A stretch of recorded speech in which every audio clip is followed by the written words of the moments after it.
Chapter 25. Last Links in the Mystery. With a great leap, the huge lion sprang toward the door of the cage. Nancy Drew fought with every ounce of strength to get away from the insane ringmaster who was pushing her into the cage.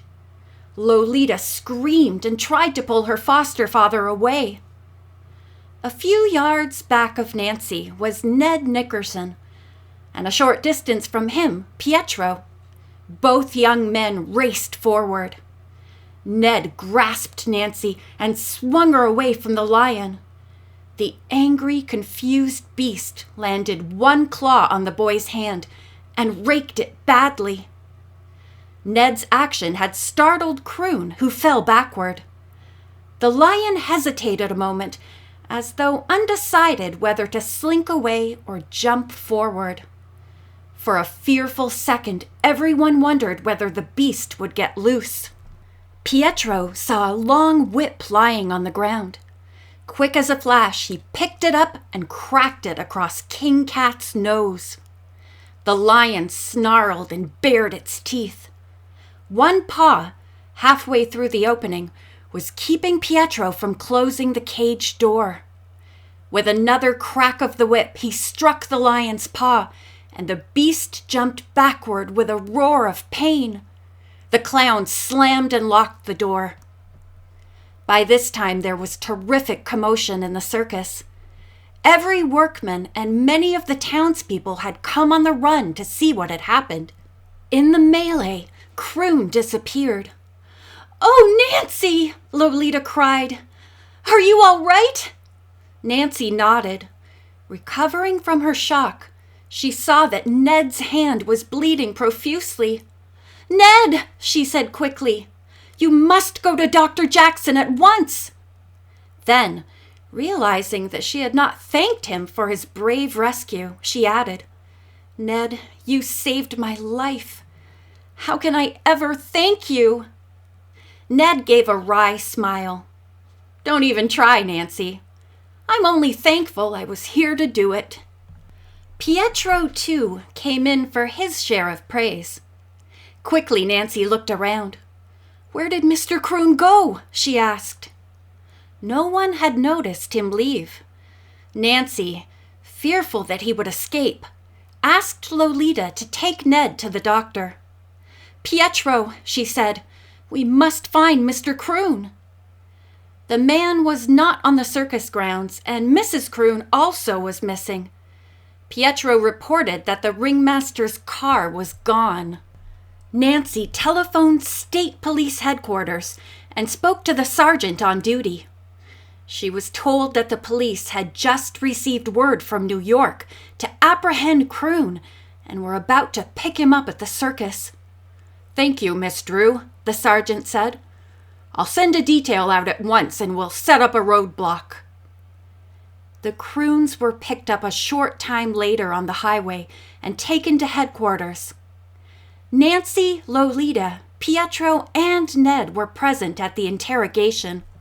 Croon, finding that denials of his crooked schemes were futile, and that even his two spies, the tramp clown and the giant, had not been entirely loyal to him, made a full confession. He did not spare the Tristams, on whom he put a great deal of the blame.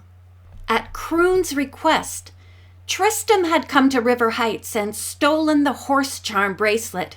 He had brought it to Croon, who years before had had a cheap duplicate of Lolita's horse charm made.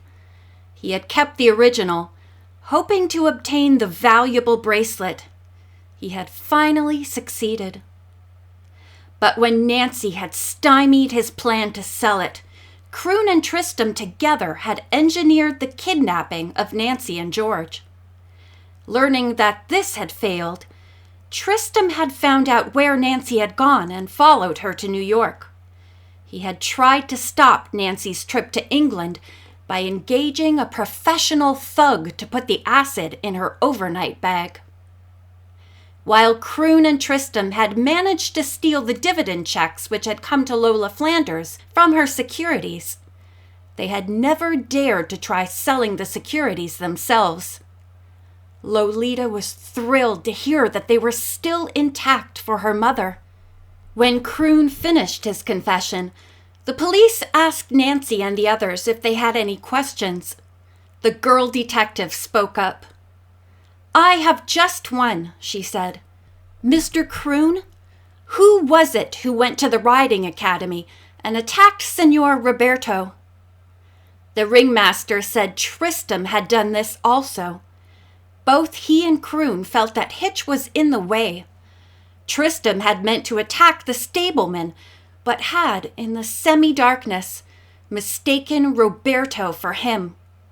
Just as he had discovered his error, Tristram heard voices in the distance and fled. After all the angles of the mystery were cleared up, Nancy and her friends went at once to the Melville Hotel. Nancy suggested that no one attend the reunion of mother and daughter. Lolita smiled and thanked Nancy for being so understanding, but said that she wanted all of the others to come to her mother's room in 15 minutes. When Nancy and the young men arrived, they were thrilled to see the happiness on the faces of Lola and Lolita Flanders. Their praise of Nancy was boundless, and Ned and Pietro came in for their share. "Mother and I have been talking over my wedding plans," said Lolita, blushing a little. "Mother has a wonderful idea."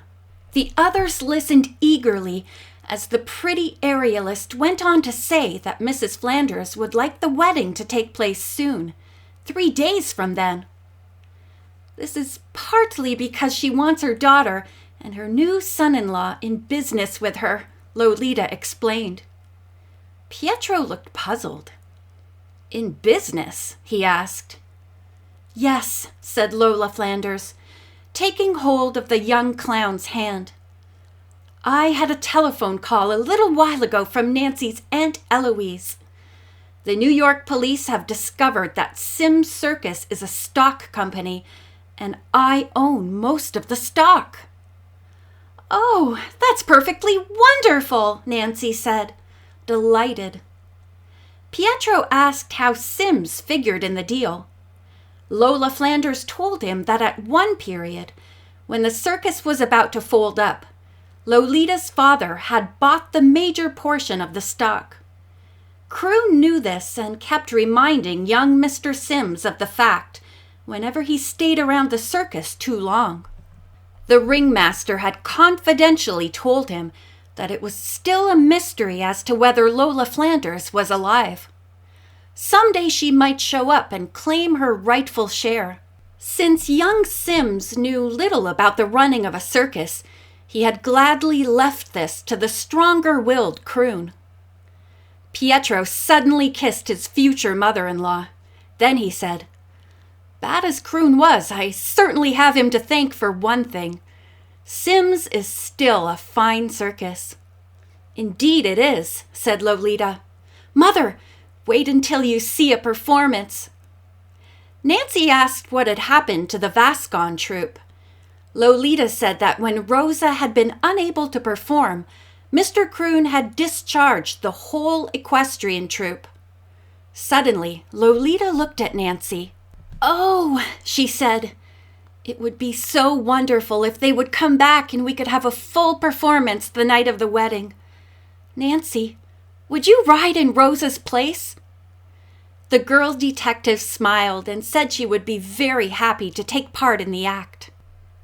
The night of the gala performance, Nancy's family and friends sat in Box AA with Senor Roberto, who had fully recovered from his injuries. Bess whispered to George, "This is so marvelous I could cry. It's the best mystery Nancy ever solved." "It was swell," George agreed. "But you just wait. Another good mystery will come Nancy's way, and I'll bet it won't be long either." George was right.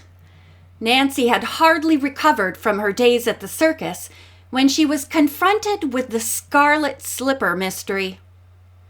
During the evening, it seemed as though each performer outdid himself. Nancy herself felt as if she had never done her stunt riding so well. The wedding plans had been announced to the audience, and after the finale, everyone stayed in his seat. The happy bride and her real prince were married in the great circus ring.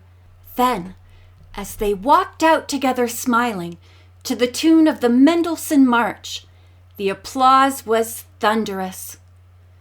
A reception had been arranged in the cafeteria tent. In one corner on a large table, the wedding gifts were displayed. Prominent among them was the picture of Nancy Drew, standing on a horse in her circus costume. Lola Flanders had asked Eloise Drew for it. A little later, the radiant bride said to Nancy, "This will be a constant reminder of the most wonderful girl I have ever met." Then Lolita held up her arm on which she was wearing the beautiful horse charm bracelet. "Are you sure you want me to have this as a wedding gift?" she asked Nancy. "Of course I do," Nancy replied.